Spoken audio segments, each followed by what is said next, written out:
Antonio Pierce, and this probably was a really bad move, liked a Davante Adams tweet, and that's not what you should do because that hurts the Raiders in negotiations. Now everybody knows Antonio Pierce is not fond of Davante Adams, which was known in the building. Now it's known outside the building, so that's not a good move by the Raiders.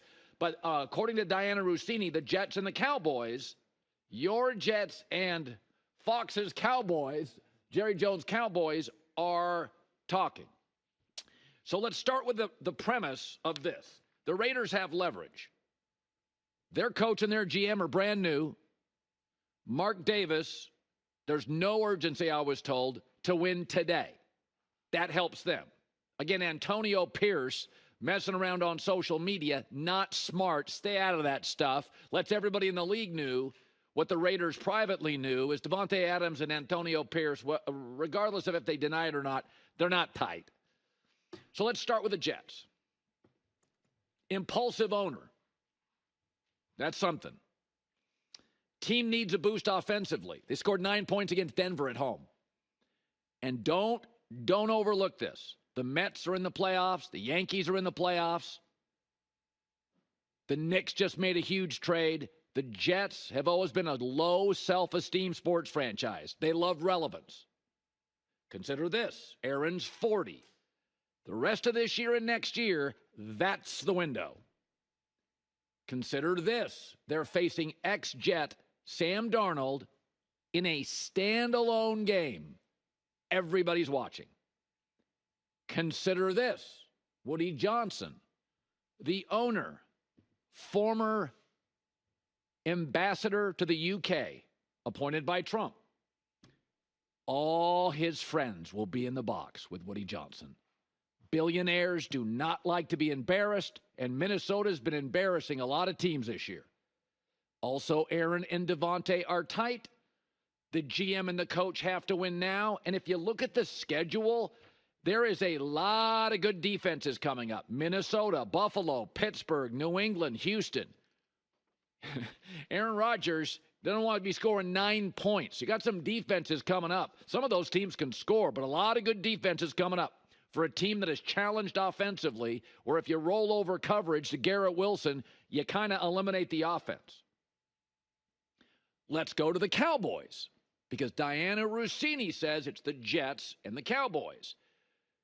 So the general manager of the Cowboys is the owner, so he's not under pressure. Jerry Jones actually is not impulsive. We've said this countless times. He's kind of the opposite. He was very, very impatient on Jason Garrett. He's been very, very patient with Mike McCarthy, who most fans wanted out of the building. Jerry's not impulsive. Sometimes he's the opposite. Also, the Dallas Cowboys aren't seeking headlines in Dallas. They're the only story. It doesn't matter. It doesn't matter what's happening in Dallas. There's not another NFL team. It's the Cowboys. And they also have a star receiver in CeeDee Lamb. Yes, Davante would help Dak be better. Nobody would argue that. But Dallas needs two other things, namely a run game. They're 32nd in the league in running the football. So this would make them more pass-centric, more down-the-field reliant. They can't run the football at all. And that's how you keep the ball away from a Kyle Shanahan offense or a Green Bay offense or presumably an Atlanta or a Baker Mayfield offense. A run game. So that's their key. They don't have an impulsive owner. The GM's not on the hot seat. They're not fighting for attention like the Jets are. So all roads, to me, point to the New York Jets. And here's the other thing. I would admit yesterday I got all excited. Jerry, send that Gulfstream to Vegas. And I was thinking about this last night. So let's say they land Davante Adams with CeeDee Lamb. You know what you are? The Miami Dolphins. A really expensive wide receiver room with issues everywhere else. Do you want to ever be the Miami Dolphins? The speedboat of the NFL. A lot of flash and not really functional. So to me, at the very least for the Jets, and do not overlook this, it's good PR. If the Mets and the Yankees start reeling off W's, NBA had their media day yesterday, the Knicks look like a potential championship team. Giants don't appear to be terrible. You get blown out by Minnesota, you could be the last story by Tuesday of that week for the next month. And the Jets have always sought relevance as a franchise. This is an owner who spent time in London. The team is going to London. Here is Sam Darnold, who's on fire. Billionaires do not like to be embarrassed. To me, the Jets feel like they're very much in play. And the Raiders, again, have not had leverage much in the last 20 years. But Tom Telesco, the GM, and Antonio Pierce, the coach, have been assured, and I believe this is part of a building process. They've been running through coaches. They've been running through GMs. They want to plant a flag here with these guys for the next several years. So, speaking of Miami, Tua is now symptom-free. But because they put him on the IR, he will not be available until week 8. That's how it works. But he's symptom-free.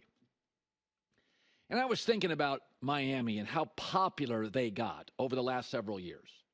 And I think a lot of it, to be honest with you, was the head coach, Mike McDaniel. He looks like a sports reporter. He's analytic and smart and funny at the podium. He's built for the media to love. He got a lot of emotions and a lot of crazy looks. He's very clever. Not your typical football coach. He's smart. A lot of bells and whistles. Outside the box thinker. So you know the media is going to fall in love with him. But you know what? Kyle Shanahan and Andy Reid use a lot of motion. And they use a lot of sets. And they're clever.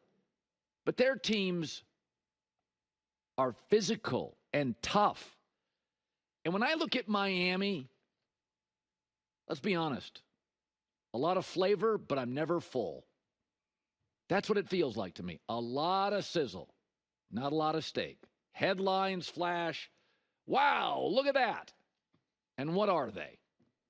2 really fast wide receivers. And this is when you know an operation cares about the wrong stuff. So if Tua is your quarterback, and I like Tua, I wouldn't give him a huge deal with a concussion issue. Said that before the season started. I wouldn't have done it. But if you have Tua, okay, you've made the decision. There's 2 things you got to have. A really good backup quarterback and a really strong offensive line. Maybe not Lions strong, but at least, like Indianapolis or Atlanta strong. And yet the Dolphins are below average at both. Backup quarterback and offensive line. But they have the most expensive wide receiver room in the league and a coach that's super smart at the podium. And I'm not denying Mike McDaniel is a really bright guy. But Andy Reid and Kyle Shanahan and McVay are too. And they love to run the football. And when I think of the Rams Super Bowl team and Aaron Donald and the run game, it was physical. And Andy's teams and Spags, they're physical. In San Francisco, Debo and McCaffrey and Mason and Kittle, it's physicality. A lot of this Miami thing to me feels like a house of cards. Is that it's all sizzle and all receivers and a lot of flavor, and I'm never, ever full. So it just, when Atlanta got crushed for having 2 quarterbacks, Kirk Cousins and Michael Penix, how good would Miami be right now if they drafted Michael Penix? And some people got on Minnesota. Well, why you bring in Darnold? You have J.J. McCarthy, was so good in college, play him. You know who's winning these days? Minnesota and Atlanta. You know who's not? Miami. So this league, and I understand it in other sports. In baseball, you buy your trophies. There's just a huge gap between the haves and have-nots financially in baseball. In the NBA, I understand it's aesthetics, it's culture, it's style. I like it. But the NFL comes down to good coach, good quarterback, physicality. For the Dolphins to sign Tua to that deal and still have a shaky O-line and be well below average at backup quarterback tells you they care about the wrong things. We wish Tua luck. He's symptom-free. He'll be back week 8, and they'll be unwatchable in Miami until then. Hi, everybody. It's me, Uncle Colin. Subscribe here to get the latest from the herd, including exclusive behind-the-scenes videos and more, wherever you may be, however you may be watching. Thanks again for making us part of your day.